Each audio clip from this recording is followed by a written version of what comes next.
Votre vue se brouille. Vous changez de lunettes tous les 6 mois et rien n'y fait. Le soir, les phares de voiture vous éblouissent. Ils craignent des halos. Parfois, vous voyez double d'un seul œil. Et au fond, une petite voix vous demande qu'est-ce qui se passe vraiment derrière mon œil. Bonjour à tous. Ici Rémi, de mes conseils santé. Aujourd'hui, on va parler d'une partie de votre œil minuscule, transparente, que vous ne voyez jamais, mais qui décide si votre vision est nette ou floue. Cette partie, c'est la cornée. Et quand elle se déforme, ça porte un nom, le kératocone. Imaginez une tente bien tendue. La toile est lisse, régulière, la lumière glisse dessus sans accroc. Votre cornée, en bonne santé, c'est ça. Un petit dôme parfait à l'avant de l'œil. Mais dans le kératocone, la toile s'amincit, impliquée, fléchit, et le centre se met à pointer vers l'avant. Le dôme devient cône. Résultat, la lumière n'entre plus droit. Elle se disperse, et l'image devient floue. C'est pour ça que changer de lunettes ne suffit pas. Le problème n'est pas la force du verre, c'est la forme de la toile. Alors, d'où ça vient? Il n'y a pas qu'une seule cause, plusieurs facteurs se combinent. Il y a la génétique. Environ une personne touchée sur 5 a des antécédents dans sa famille. Il y a les terrains allergiques, l'eczéma, l'asthme, le rhume des foies. Et il y a le grand coupable du quotidien, celui sur lequel vous avez vraiment la main, se frotter les yeux. Et là, il faut qu'on parle d'un cercle vicieux. Vos yeux vous démangent, alors vous frottez. Fort. Mais à chaque frottement, vous appuyez sur une toile déjà fragilisée. Vous l'écrasez.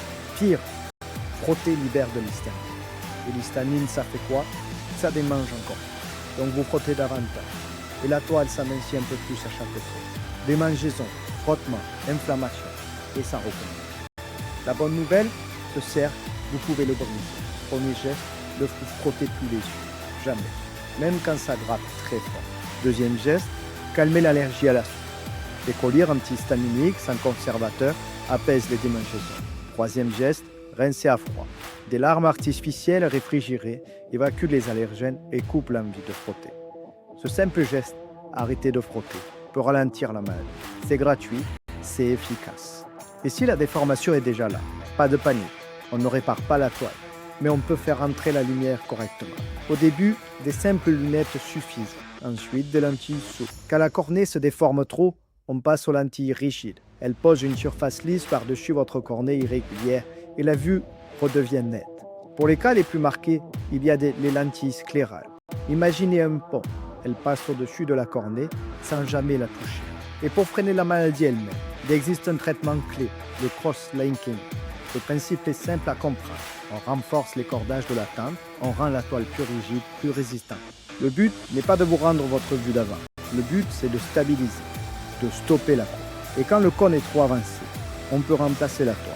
C'est la greffe de cornée, avec aujourd'hui d'excellents résultats. Mais il y a une seule chose à retenir de cet épisode. La voici. Votre cornée, c'est une tente. Vous tenez encore les cordages. Arrêtez de frotter, calmez les allergies, faites surveiller ensuite. Plus vous agissez tôt, plus vous gardez la paix. Pour retrouver la liste des solutions dont nous avons parlé et lire notre dossier complet, rendez-vous sur notre site mesconseilssanté.fr. Attention, ce podcast est informatif. Il ne remplace en aucun cas une consultation médicale. En cas de mal-être, peur profond ou de symptômes persistants, consultez impérativement votre médecin ou votre pharmacien. Prenez soin de vous et à très vite.